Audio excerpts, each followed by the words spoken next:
Today, we're going to talk about Roman numerals. And yes, we're still talking about music and playing guitar. We're going to talk about using Roman numerals to identify chord progressions or common chord patterns, which, by the way, are very useful in learning to play music, any kind of music, but especially guitar. So let's start off with just a basic C scale. And that's what I've written down here, C, D, E, F, G, A, B, C. Oh, no C at the end. Well, it starts over, right? There's 7 notes in a scale, and then it just starts over. So the 8th note could be considered the octave of the first C. But we only need these 7, and we could number them 1, 2, 3, 4, 5. So in other words, E is number 3 of the scale, the 3rd note in the scale. G is the 5th note in the scale. Now, let's just imagine that we build a chord on each of these notes. And you would make a chord, just as a side note, by taking every other note. So a C chord would be C, E, G. A D chord would be D, F, A, and so on, all the way up. If you started at B, you'd have to come back around. B, skip 1, D, F, and so on. The important point here is that we're going to identify a Roman numeral to each of these chords made out of the notes in this scale. So, example, the 1 note, make a chord out of it, we're going to call it the 1 chord also. But it's easier to use a Roman numeral. Why, you might ask? What's wrong with a regular Arabic number? Yeah, we call that an Arabic number. Well, 2 things. When you see numbers in music, it could mean several different things. Most common, we use numbers to indicate intervals. In other words, we say the 1, 3, and 5 make up the C chord. We're talking about the notes, 1, 3, and 5, or the intervals between 1 to 3 and 3 to 5.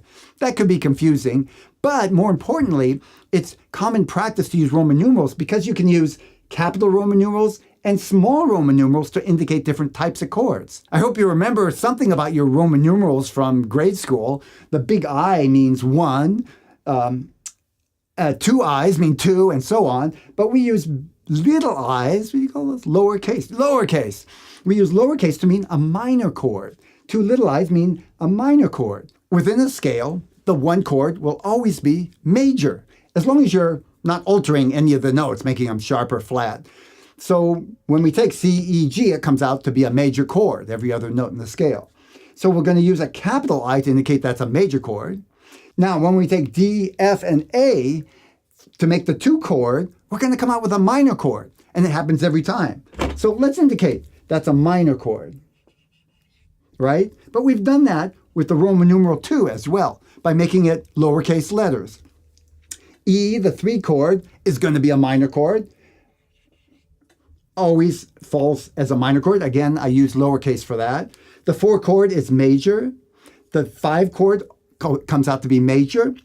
The 6 chord is going to come out to be minor. And I got to stretch over here. There we go. And again, I've used, lowercase. That's what I was trying to do.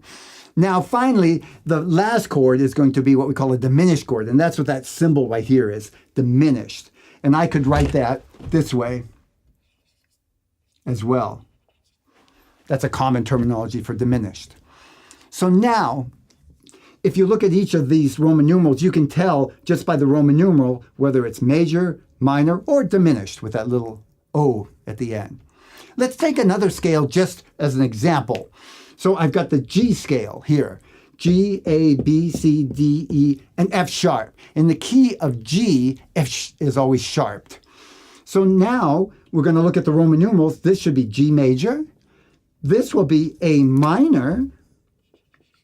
The 3 chord will be B minor. C is major. D is major. E is, that's supposed to be minor. And finally, the F is diminished. I'll use that little circle. I like that terminology. So this will be the same pattern in any key. This is the key of G. This is the key of C. Now here's the most important part. You can identify chord patterns using these Roman numerals. And there are common chord patterns used throughout music. By learning those chord patterns, it's much easier both to practice your chords, to learn new songs, to compose songs or write songs, because you know what's commonly done. And you can decide what you want to change and make a little different. Now, a common pattern is a 1, 6, 4, 5 progression. See, I've just taken the Roman numerals. 1, 6, 4, 5. 5. 1, 6, 4, 5. That's a very common pattern. You'd recognize it right away. So in the case of the 1 chord in the key of C, this would be C. The 6 chord would be A minor. The 4 chord would be F. And the 5 chord would be G. If you did the same thing for the key of G, the 1 chord would be, come on, help me out, G, of course. The 6 chord would be E minor. The 4 chord would be, hope you said C. And the 5 chord, come on, help me out, D. So this would be G, E minor, C, and D. Now, knowing that, you could play this progression in any key. Let's go over to the guitar, and I'll show you a little how that relates to the guitar. Okay, back in the studio. The 1, 6, 4, 5 progression in the key of C sounds like this. We'd start with a 1 chord, the C chord, then the A minor chord for a 6 chord, now the F chord, and the G. A familiar sound, right? Used a lot in 50s rock, something like this.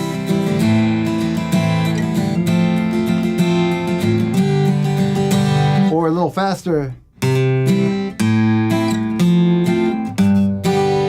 It's also used in a lot of songs that it's just a little part of the song, so you wouldn't recognize it right away. It's often called a turnaround pattern because a lot of times it's used to kind of get you back into the main part of the song. So let's do it in a different key, the key of G.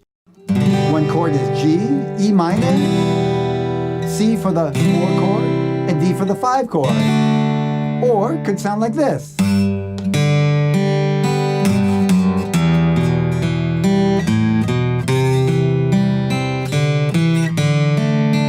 Just one small example. Or faster.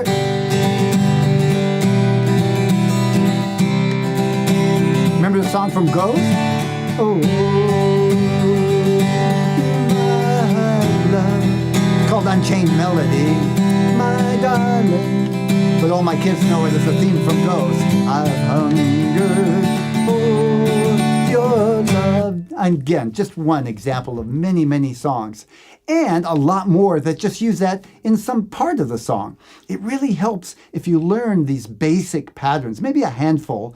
Then when you come to a song that has it either completely or just a part, you'll be able to play it right away. And it'll be easier to change keys if you need to suit your voice or someone else's singing. Thanks for hanging out with me through this lesson. Don't forget, learning guitar is a journey. You deserve to love your journey. Let me know how I can help. Leave me a comment.